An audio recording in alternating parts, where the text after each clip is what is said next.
Good evening and welcome to Straight Talk with me, Sifiso Mahlangu. I'm seated next to the Deputy Secretary General of the ruling party, Ms. Jessie Duarte. When I speak to you, I'm always reminded that you were President Mandela's right hand. Long ago. Long ago. Yes. Long ago. It was a good thing to do. Yeah. The memory of President Mandela has not left us. It can't, you know, and every day there's something that jolts that memory because of the integrity that he brought into what he did as not only as president of the ANC but president of the country. And so you can not easily fault what he did. But President Mandela was a man who spoke his mind. He never hesitated. He never hesitated to put the policies of the ANC before any other consideration. Of course, he also compromised a great deal to keep the country peaceful. And I think that sometimes I believe 1994 we gave away too much. Many of us said so then. And it's been difficult to bring this reality of a transformed economy back on the table and the fear that people have. Whereas, you know, a transformed economy will benefit everyone. Definitely. It makes everyone more prosperous. But greed as a particular way of operating, the more you have, the less you want anyone else to have. You know, and I think that must change. We can't continue like this. The youth of our country are now more educated, more connected than any of us were ever, and they're connected to the world in a very specific way. They know what can happen in a country like South Africa with the resources that we have. They're expecting big things, and they need to have that. They need to have access to the wealth of this country and be the owners of the means of production. That is not a wrong thing to do. But I think the conversation that is not quite emerging, in my humble view, is the fact that we have a concentrated economy in the hands of a few people. And those are the few people who are now leading mass demonstrations against the governing party. But strangely enough to me, and it might just be coincidental, that it is people who own shares, big shares in mining companies, who are the most vociferous. Sipho Pichana, for instance. These are people whom the ANC had given many opportunities to, as ambassadors and so on. And I think that a more measured approach is required from people like her and others, instead of an approach that gives an ultimatum. And that ultimatum is, this is our ANC and Jacob Zuma must go. Now, of course, any analyst will tell you, if you put down an ultimatum, you're going to have a contradictory voice on the other side. I don't think Cheryl Carolus and that Sipho and what's his name, Dr. Randera and people like that have calculated the kind of reaction that is going to come to an ultimatum of that sort about the president of the ANC, whom our constitution says must also be the president of the country. The strange thing is Mr. Mlangeni is also a stalwart, yes, but he says he's got unlimited access to Lutuli House. Oh, let me tell you. And you can see him anytime he wants. And that was strange, because I think yes, many of us were under the disillusionment that people walk in. You know, you had a closed door policy, even to your stalwarts, and that's why you had many contradictory voices, even at the funeral of Mr. Ahmed Kathrada. No, I don't know why that perception persists, because it's coming from people who have a voice in the NEC as well. You know, frankly speaking, we have never turned anyone away. People call and they say, we want to come and see you. We say, okay, come on that date, so that we manage our diaries. It's a simple matter. But people like Mlangeni, there are a number of others I can mention. Comrade Mlangeni doesn't work on a diary basis. His attitude is, I need to see the SG now, and if the SG is not here, I'll see the DSG. And if there's anyone in my office, he says, would you please excuse yourself? I need to see the DSG. And it happens. It's fine. There's no crisis about that. In fact, you know, he's beloved. So he does that. Another person who's done that quite often, just walked into the SG's office, is Sophie de Bruyn. Many times I've seen her walk into the SG's office. So we don't understand this narrative that's being built. The NEC of the Maybe ANC. Sophie and Mlangeni don't have shares in mining institutions. I don't know. Well, I don't know. I can't say anything I want to about Ashanti Gold, Anglo Gold Ashanti. Anglo whatever Ashanti. it's called. I can't. I've got to be measured. This is a private company with on the Stock Exchange of London, you know. So if I say anything, I'll get clapped. Is Save SA funded by Anglo Ashanti? I don't know who funds them, but clearly they are funded quite extensively from somewhere. The point is that this is not a competition about who gets into whose office at what point in time. This is about mutual respect. You know, when you need to come and tell people something, do so properly. I know that Sipho Pichana met the SG. I was outside in the corridor. I heard a lot of laughter coming out of that meeting. So I didn't think it was a negative meeting. I heard loud laughter. It was two Xhosa men having a conversation. They were having a normal conversation. So I think that my difficulty right now is where we're going. I watched the memorial service in the Western Cape today. And I'm worried about the kind of racial tone that's being built here, when Kathrada was a man that wanted to build non-racialism. I am critical of the fact that the ANC branches, regions, provinces are not doing enough work to build a non-racial South Africa. So you see a branch having only African comrades, a branch like the branch in Lenasia, have African comrades and one or two comrades from Lens proper. I'm critical of that. And I think we've got to build and we've got to unite the people of South Africa. We're not going to unite people by making the ANC unpopular to the extent that people despise the ANC, and we're building racial platforms all over the country of disgruntled white people or colored people or Indian people or African people. This is not building non-racialism. This is building antagonism. I am critical of that as well.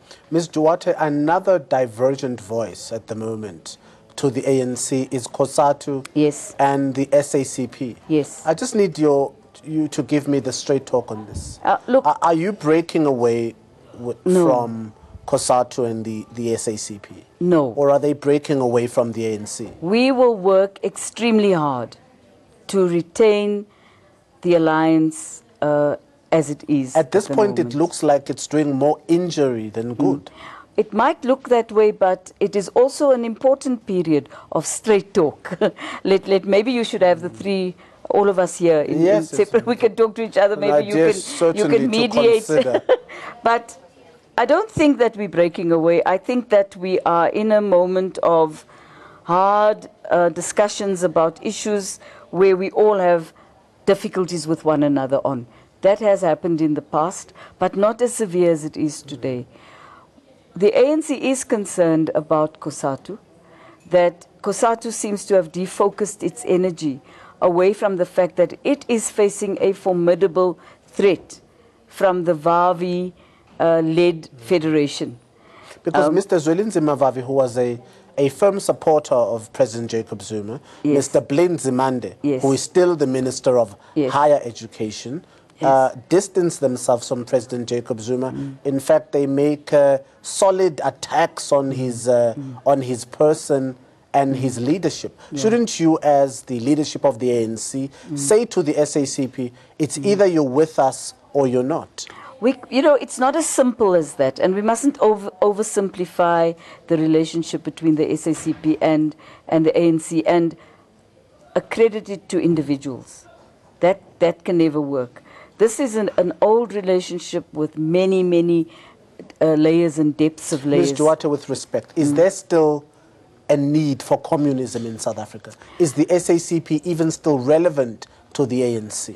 The SACP is very relevant to our society in the sense that when one looks at our goals of the National Democratic Revolution, the ANC is a broad church.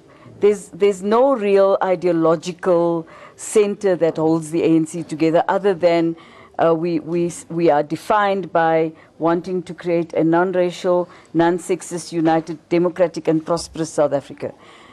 The country needs an institution like the South African Communist Party where there is an ideological serious base that will always make sure that we remain a disciplined force of the left and not veer to the center or the right as has happened in Europe and start not caring about people's health, people's education, people's social development. And those are vitally important things. You know, we don't want to drift into a state where human rights becomes a transactional issue, where people will say, bring back the death penalty if you want to stop crime, when you know very well that crime cannot be stopped by the death penalty. Everywhere in the world, those is what the studies are showing. So yes, there is a need for the SACP, and a strong and properly organized SACP is very important. The labor movement is vitally important for us as an ally.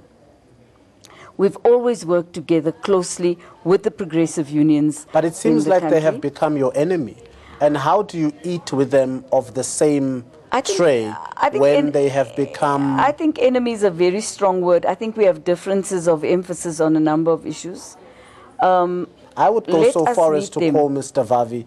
but Mr. Vavi is not in COSATU. An enemy. He's the former Secretary Yes, General. but he's not in COSATU. Yeah. He joined Mr. Sipho Pichana yes. and stood just behind Mr. Pravin Gordhan at the press conference. I don't know if that suggests that Pravin Gordhan is a member of Save South Africa, or if they've all partnered together. But it seems like a new developing group or a new developing faction that is against the ANC. And Mr. Gordhan is a part of it. I think you need to be concerned about that. Okay, the ally of the African National Congress is COSATU.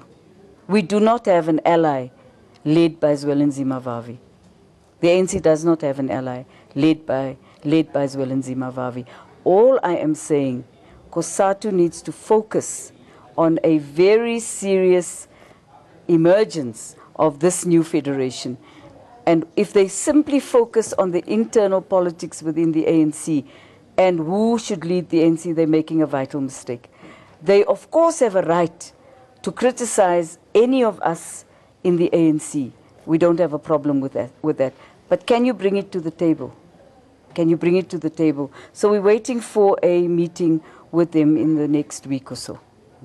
I want to draw your attention to the vote of no confidence that the DA is attempting in Parliament. Sure. Yeah. Are you afraid? No, not at all. It's this is the third one, I think. I think this will be possibly the fourth attempt. Okay, that I can't remember. Make, yeah. It's many. It's the umpteenth time. We have confidence in our caucus. You have people in that Your caucus leader also called for the NEC to resign. He did indeed do that. He did so in the NEC, which he's got the right to do. He can speak out in the NEC. I can also speak out in the NEC. There's no limitation on what you say in the NEC, and debate and discuss and be persuaded by other people's views. But I think on this issue of the vote of no confidence, I think that the DA attempts to use the media as its platform of creating an atmosphere that says, we've got our tentacles into the ANC's caucus. They know and we know that they don't. We also know that they've been visiting individuals. We know that. And we also know that those individuals have said no. But what Mr. Maimane does not do is come and say that the people have said no to him. He persists with generating a false perception. Whatever people might say in conversation, to him or to any of his cronies, they have said no. The alliance between the DA, EFF, COPE, IFP, I'm not sure who else is in this toxic alliance, is an alliance that will never hold. They do not have the same ideological base, if any of them have any kind of ideological base at all. And what is interesting is what unites them is their hatred of the governing party. We as the ANC must unite very firmly to make sure that none of those parties who are retrogressive and not in favor of development ever lead South Africa, and that's why we need to pull our socks up immediately. Are you not afraid that Mr. Jackson Mthembu will mobilize against President Jacob Zuma? He won't do that. What guarantee do you have, Ms. Duarte? Mr. Mthembu might be critical of the president, but Mr. Mthembu is a member of the ANC, he's a member of the NEC of the ANC, and Mr. Mthembu is disciplined by the final decisions of the NEC of the ANC. So he won't do that. Ms. Helen Zille has not retracted her tweet or apologized for feeling the way she feels, that colonialism was not all bad. This happens amidst all the racial tweets and Facebook posts that have gone rampant around the country. Amidst of everything that's happening in this country, there's also racist posts, and the leader of the DA in the Western Cape still thinks that colonialism is wrong. And I know that many of your leaders have spoken against that, but I would like the straight talk from you. Look, I'm not so sure why people are surprised that Helen Zille would say that. She is intrinsically a racist person. She always has been a liberal and very patronizing towards black people throughout her life. She's not going to change tomorrow. So for her, the Bantustan system was not bad. That's exactly what she's saying. The impoverishment of South Africans, black South Africans, through the dispossession of land was not a bad thing. That's what Ms. Zille is saying. The murder and detention and hanging of people right from British colonialism to the apartheid era by the Dutch, by the British, by all of them later on when they all worked together, that to her was never a problem. And she talks only about look at the roads. And the interesting thing for me, she says look at the independence of the justice system. I think that's the most appalling thing she said. Because colonialism never ever favored independent justice.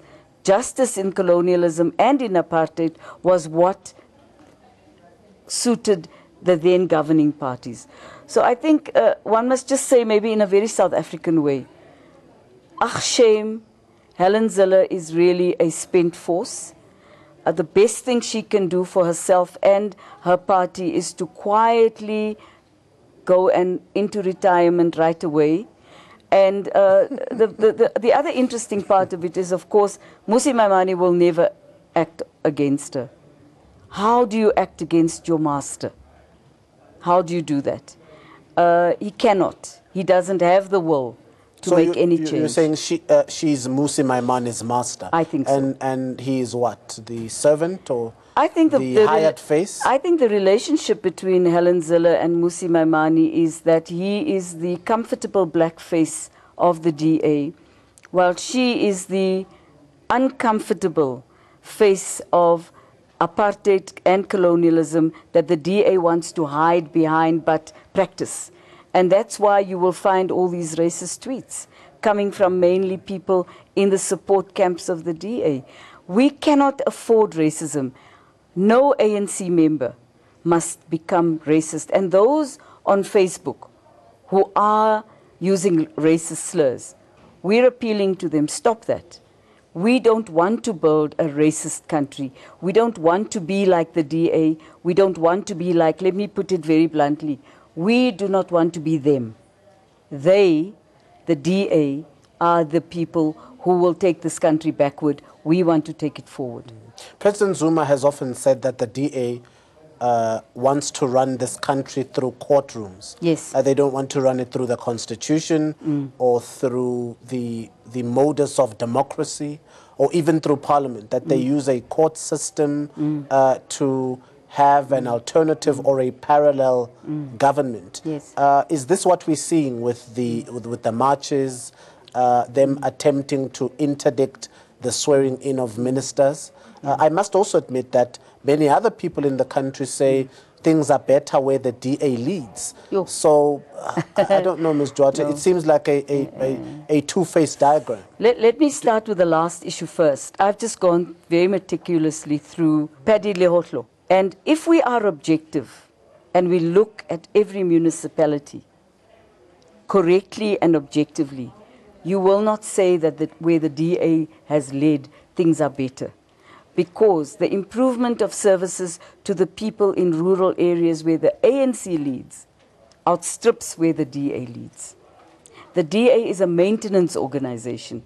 They maintain what already exists. They don't improve it, and there's nothing new. So if you look at things like water, sewage, housing, etc., which the media won't talk about because it doesn't suit the media to say that the ANC has improved the lives of the people of this country, but we are saying it. We have done that, not the DA. And secondly, the DA has taken an extra parliamentary persona. They do not respect democracy because they are not Democrats, actually. They do not respect the parliament, and they would really rather not be in that parliament. They would like it to collapse. We're not going to allow that. They think that the courts are their courts. Those courts are the courts of the people of South Africa. The fact that some courts consistently favor rulings in favor of the DA is a matter of concern. Because sometimes when you look at some of the rulings, they are so biased. And that's because we haven't truly transformed our judiciary at a magisterial level as yet, and sometimes in the provincial courts, and that still has to happen. And you know, transformation doesn't mean putting a black person into a position. Transformation is putting a progressive person, black or white, into a place where they will make a change. The DA has not produced anyone that we can point to that is progressive. Very quickly, Ms. Duarte, South Africa has been downgraded. Yes. A few hours, about 2 days after Mr. Gigaba was appointed as Minister of Finance. I attended the press briefing where he met pressmen and analysts and explained that he in fact knew that South Africa was going to be downgraded the day after he was appointed. Yes. Why do you think the downgrade happened? Well, you know, Standard & Poor warned us in December already. They had given us a notch just below junk status on our US Should you dollar. even trust Standard & Poor? Well, we'll get to that. On our US dollar-related debt, not domestic debt. In January, they made a second announcement saying that they were uncertain about the country's future. They were worried about the fact that there was policy instability, etc., etc. Now, it doesn't surprise us that Standard & Poor would make the kind of pronouncement that they did make. So we are there now.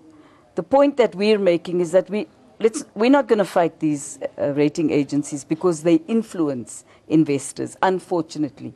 Even a rating agency with a checkered history, such as Standard & Poor, still has an influence on investors in the New York Stock Exchange and in the London Stock Exchange. We can't change that. What we need to do is to give this particular certainty to our country. The ANC is clear. We want fiscal discipline. We want our transformation of our economy to happen within the context of a medium to a long-term trajectory of how our economy will be run. We don't want budget overspills. We don't want underspending on our programs. We don't want looting. We don't want crime. We don't want corruption. Those are the things that we're going to be working on. So has Standard & Poor taken itself to be a political movement, or is this a political mandate? Is their mantle political? Are they still downgrading or upgrading South Africa if there's such on monetary and economic terms, or are they following a political fiscus only? To pretend that evaluations are not political is to be naive. Throughout the world, the concept of a stability in a country would very much influence the way in which an investor thinks. And as we all know, you know, countries don't move, capital does. So if they think that the finance minister that they liked is gone, they take their money and go somewhere else, which is really unfair, because that means that we're not running our own countries. And I think the conversation that we must have with investors is much more of a direct one. And one of the things we've decided is that our president and the finance minister and other ministers must go and meet directly with investors and invite investors to spend more time in the country and not just read on paper what is being said to them by an analyst who might have a little bit of a doubtful a perspective. And Standard & Poor did not make themselves a very glorified institution because they were fined for manipulating other reports. So, but we're not going to fight. We're simply going to engage. That's the view of the ANC. We're engaging Moody's, we're engaging Fitch. We're saying that downgrading us to junk is not good for us. It's going to impact on the poor, on interest rates. It will impact on everything, basically. It does have that effect. We cannot avoid that. And we cannot put our heads in the sand and say, we don't know what the junk status means. It is not a good thing for our country. We need to get a different perspective. They would be more believable if they were called excellent and rich, but they're called standard and poor. Hard to be trusted, I don't know, Ms. Duarte.